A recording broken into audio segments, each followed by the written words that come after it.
प्रयागराज का मेरा वो पहला दिन जब मैं घर से निकल रहा था तो मुझे बहुत अच्छे से याद है। कितना खुशी का माहौल था घर पे, सब लोग कितना खुश थे।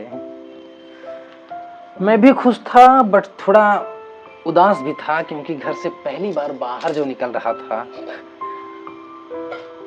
हालांकि अब पता चल रहा है प्रयागराज घर से ज़्यादा दूर नहीं है, लेकिन उस समय तो ऐसा लग रहा था जैसे मैं विदेश ही जा रहा हूँ। मिर्जापुर का रहने वाला हूँ, करीब 80-90 किलोमीटर है। घर पे सभी लोग पूरे उत्साह, पूरे जोश से भरे हुए थे। सबकी आंखों में एक अलग ही चमक दिखाई दे रहा था, सिवाय मेरे।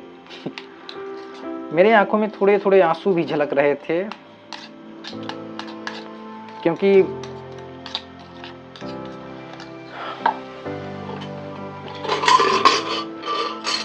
मेरी मम्मी मेरे लिए दाल चावल साफ करके बोरी में पैक कर रही थी। मैं देख रहा था उनका पूरा शरीर पसीने से भीगा हुआ है, फिर भी उनकी आंखों में एक अलग ही चमक दिखाई दे रही थी। मेरी सिस्टर मेरे लिए पूरी सब्जी तैयार कर रही थी और उसे पैक वैक कर रही थी। पापा जी साइकिल वाइकिल पोंछ रहे थे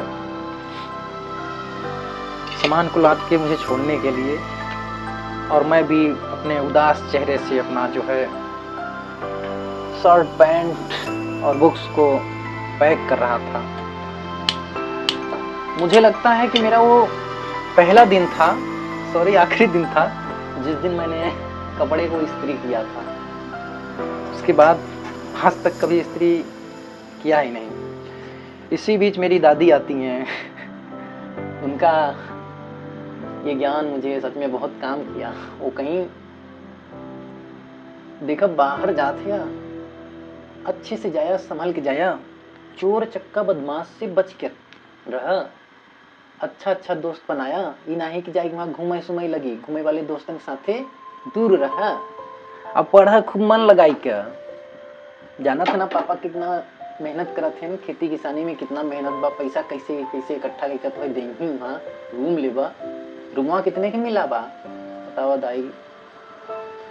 3500 को बा, बिजली के बिल ऊपर से बतावा ला, इतना महंगा रूम बा। अच्छे से मन लगाई पढ़ा और नौकरी पाया जल्दी।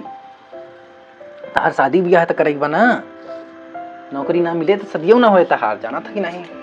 उनका बात तो सही बताई। तो इस तरह से मेरी आने की जो है शुरुआत। इस समय बाद पल तो ऐसा बीता जा रहा था उस दिन, मानो जैसे कि घंटे जो है सेकंड में चलने लग रहे हों, और कि कुछ ही पल में मेरी सारी तैयारी हो जाती है, पैकिंग सैकिंग जो भी होता है, आप सभी तो जानते ही हैं।